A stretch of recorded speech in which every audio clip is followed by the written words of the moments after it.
Good morning students. हम microbiology के क्षेत्र में जो प्रमुख वैज्ञानिक हैं उनके बारे में चर्चा कर रहे थे। आज मैं आपको एंटोनी वॉन ल्यूवेनहॉक के बारे में कुछ जानकारी दे रहा हूँ।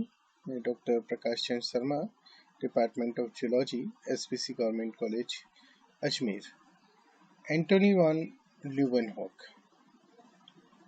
ल्यूवेनहॉक एक डच बिजनेसमैन, साथ ही साथ एक वैज्ञानिक भी थे। इनका जन्म डेल्फ्ट, जो कि डच रिपब्लिक में आता है, वहाँ पे 24 अक्टूबर 1632 को हुआ था और इनकी मृत्यु 26 अगस्त 1723 को हुई थी। इन्हें फादर ऑफ माइक्रोबायोलॉजी के नाम से भी जाना जाता है। ये पहले माइक्रोस्कोपिस्ट और माइक्रोबायोलॉजिस्ट में शामिल थे। इनका माइक्रोस्कोपी के ऊपर काफ़ी महत्वपूर्ण कंट्रीब्यूशन रहा है और ये वो थे जिनके कारण से माइक्रोबायोलॉजी एक साइंटिफिक डिसिप्लिन के रूप में स्थापित हो पाई। ये पहले एक्नॉलेज्ड माइक्रोस्कोपिस्ट एंड माइक्रोबायोलॉजिस्ट थे हिस्ट्री में, जिन्होंने माइक्रो ऑर्गेनिजम्स की बेहतर तरीके से डिस्कवरी की। उन माइक्रो ऑर्गेनिज्म को इन्होंने एनिमलक्यूल कहा। इनका जो माइक्रोस्कोप था वो सिंगल लेंस माइक्रोस्कोप था, जिसके माध्यम से इन्होंने माइक्रोब्स की स्टडी की।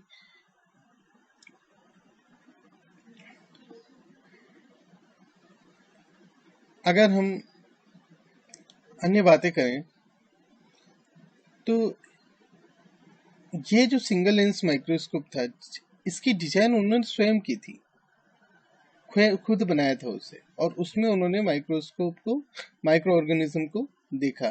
इन माइक्रो ऑर्गेनिज्म को इन्होंने डर्किन्स कहा, जिसका इंग्लिश में मतलब होता है एनिमलक्यूल या लिटिल एनिमल।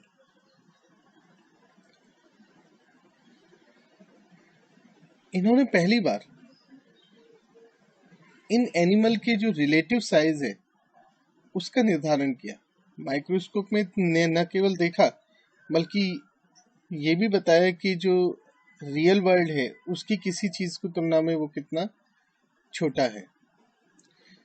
अधिकांश जो एनिमल क्यूल इन्होंने देखे वो यूनिसेल्युलर थे, लेकिन इन्होंने पॉन्ड वाटर में कुछ मल्टी सेल्युलर ऑर्गेनिज्म भी देखे। पहली बार इन्होंने मसल फाइबर को ऑब्जर्व किया। इन्होंने पहली बार ब्लड सेल्स को ऑब्जर्व किया। इन्होंने इन्फ्यूसोरिया को डॉक्यूमेंट किया। इन्होंने कैपिलरीज में ब्लड फ्लो को डॉक्यूमेंट किया।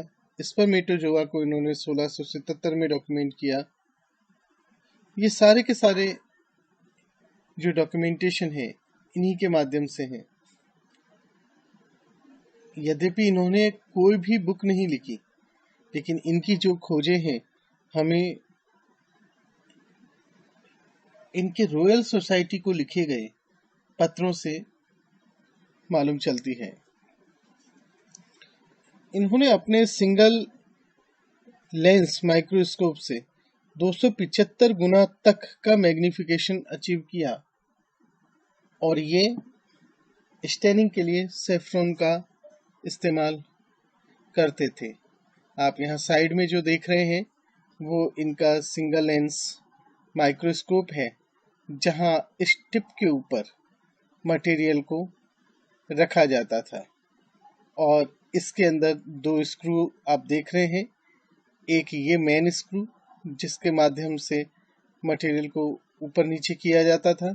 तीनों डायमेंशन के अंदर ये मूव हो सकता है। देखिए आप, ये ऊपर नीचे हो रहा है, ये आगे पीछे करने के लिए है ये वाला स्क्रू, और इससे स्क्रू से साइड में भी इसको किया जा सकता था। इस प्रकार से ये कंप्लीट उसकी स्कैनिंग पॉसिबल थी।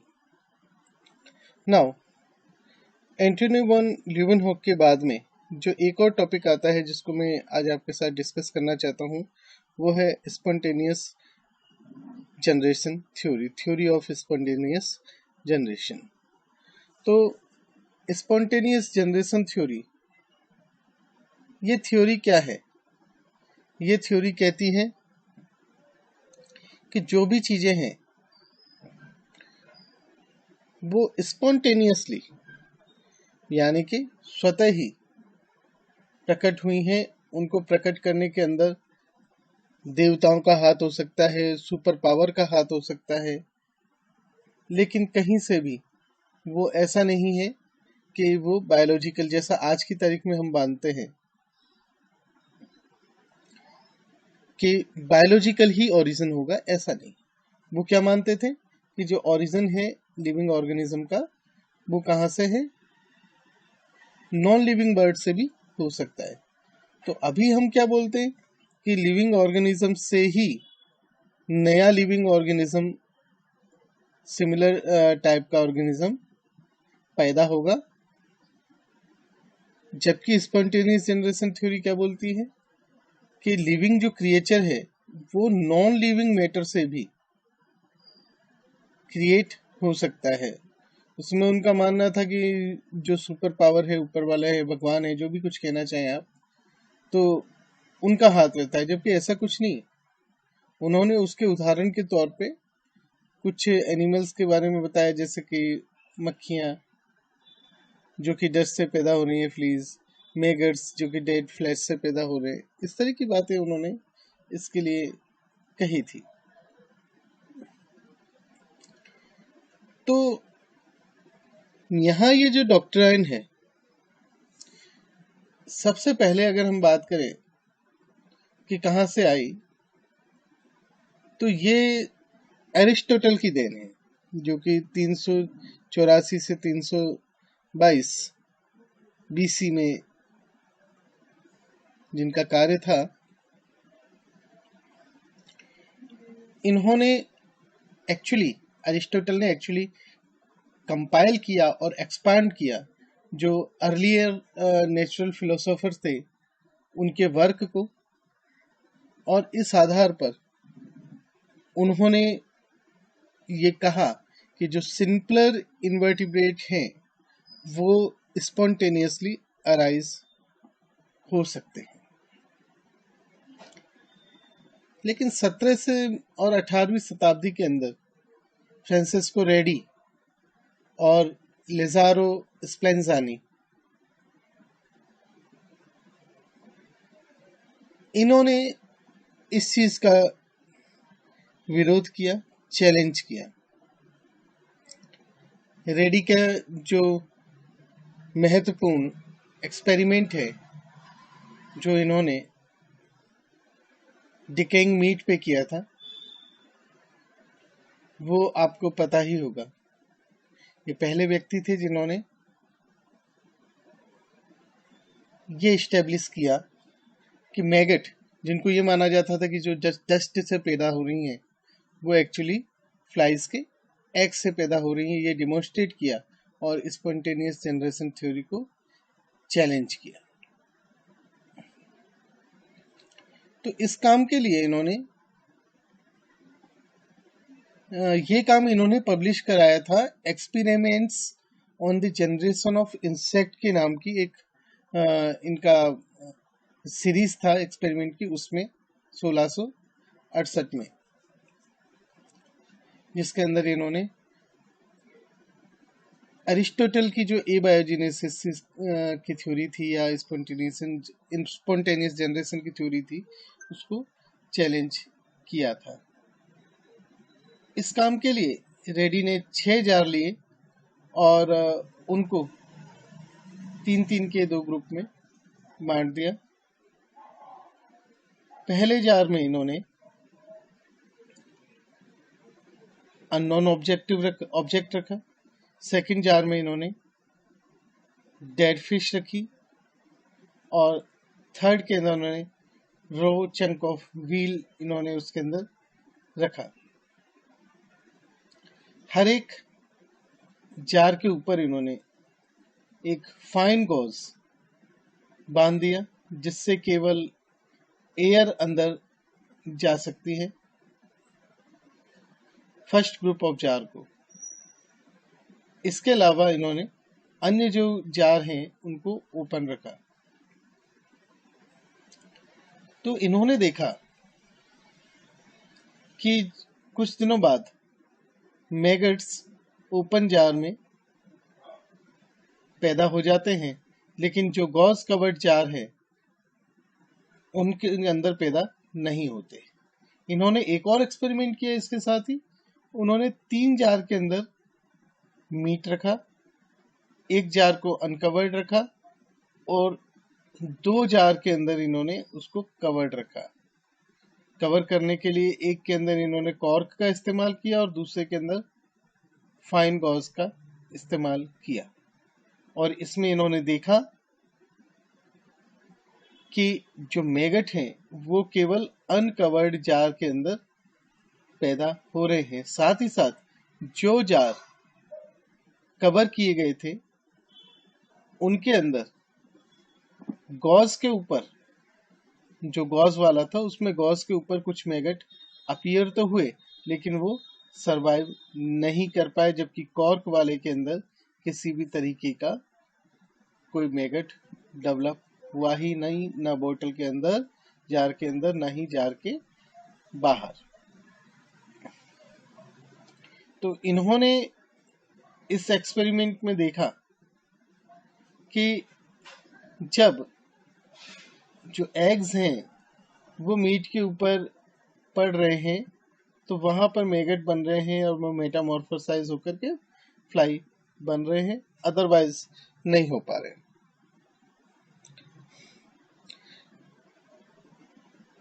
तो स्पॉन्टेनियस जनरेशन थ्योरी के अंदर चैलेंज करने वाले थे रेडी। इसके बाद में जैसा आपको बताया ल्यूकेन हॉक ने माइक्रो ऑर्गेनिज्म की डिस्कवरी कर ली। अभी भी कुछ वैज्ञानिक मानते थे कि भाई एनिमल जो हैं वो स्पॉन्टेनियस जनरेशन हो सकता है, लेकिन बाद में अन्य प्रयोगों से साबित हुआ कि नहीं, ऐसा नहीं हो सकता। उन प्रमुख प्रयोगों में जॉन नीडल जो था 1713 से 1781 तक, इन्होंने बॉइल्ड मटन ब्रॉथ का इस्तेमाल किया और इन्होंने कंक्लूड किया कि जो ऑर्गेनिक मैटर होता है उसके अंदर वाइटल फोर्स होती है। लेज़ारो स्प्लेंजानी, इन्होंने अपने एक्सपेरिमेंट से, जैसा आपको बताया था कि ये प्रमुख चैलेंजर में से एक थे, इन्होंने स्थापित किया कि एक्सटर्नल एयर, बाहरी हवा जो है वो रिक्वायर्ड है फॉर ग्रोथ ऑफ एनिमल जो कि ऑलरेडी कल्चर मीडियम में है। और इन्होंने ये भी पता किया, ये भी बताया कि अगर एयर को गर्म करके गुजारा जाए तो जो हीट है वो डिस्ट्रॉय कर देगी एबिलिटी टू सपोर्ट लाइफ को। यानी कि अब एयर के अंदर वो एबिलिटी नहीं रहेगी कि वो कल्चर मीडियम में मौजूद उस अदृश्य एनिमल को सपोर्ट कर सके। हालांकि यहाँ स्पष्ट करना चाहूँगा कि उनका मानना ये था कि एयर के अंदर लाइफ को सपोर्ट करने की एबिलिटी होती है, जबकि रेडी ने अपने एक्सपेरिमेंट में बताया कि एयर कैरी कर रही है सीड्स को। इसके बाद थियोडोर स्वान का एक्सपेरिमेंट भी काफ़ी इम्पोर्टेंट रहा, जिन्होंने बताया कि अगर एयर फ्लास्क में से गुजर रही है और ऐसी स्थिति में अगर उसे रेड हॉट ट्यूब से गुजारा जाए तो जो मीडियम है वो स्टेराइल ही बना रहेगा, क्योंकि जब एयर को उस ट्यूब से गुजारा जा रहा है तो ऐसी स्थिति में एयर में मौजूद जितने भी माइक्रोब हैं वो नष्ट हो रहे हैं। जॉर्ज फ्रेडरिक शोरर और थियोडर वन डच, इन्होंने एयर को स्टेराइल कॉटन वूल से गुजारा और पाया कि मीडियम अभी भी स्टेराइल रहता है। जाहिर तौर पे जो कॉटन वूल है वो जितने भी माइक्रोब्स हैं और बाकी जो भी आप ये कह सकते हैं सीड्स पॉलन्स वगैरह हैं, उनको सबको रोक रही है। इसलिए मीडियम में कुछ भी डेवलप नहीं हो पा रहा। लेकिन फिर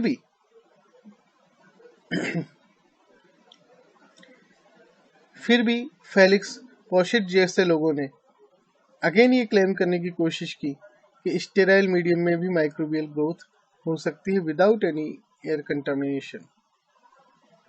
लेकिन फाइनली इस डिबेट को सेटल डाउन किया लुइस पास्चर ने 1822 से 1895 में, जिनका वर्क था।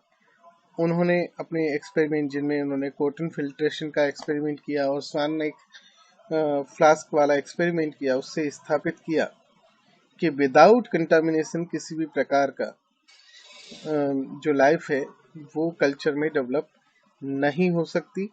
अदरवाइज अगर किसी तरह का कोई कंटामिनेशन नहीं है तो अदरवाइज जो मीडियम है वो टोटली स्टेराइल रहेगा। और उन्होंने स्थापित किया कि कोई भी जीवन जो है, लिविंग ऑर्गेनिज्म जो है, वो सिमिलर लिविंग ऑर्गेनिज्म से ही पैदा हो रहे हैं, ना कि स्पॉन्टेनियसली। तो इस तरीके से जो स्पॉन्टेनियस जनरेशन की थ्योरी थी उसका यहाँ पर जा करके अंत हुआ और इस पर स्थापित हुआ कि स्पॉन्टेनियस जनरेशन नहीं होती। तो इसके साथ ही मैं ये टॉपिक यहाँ पर समाप्त करता हूँ। नेक्स्ट जो टर्न है उससे हम प्रोकैरियोट्स के स्ट्रक्चर एंड फंक्शन के बारे में जानकारी प्राप्त करेंगे। धन्यवाद।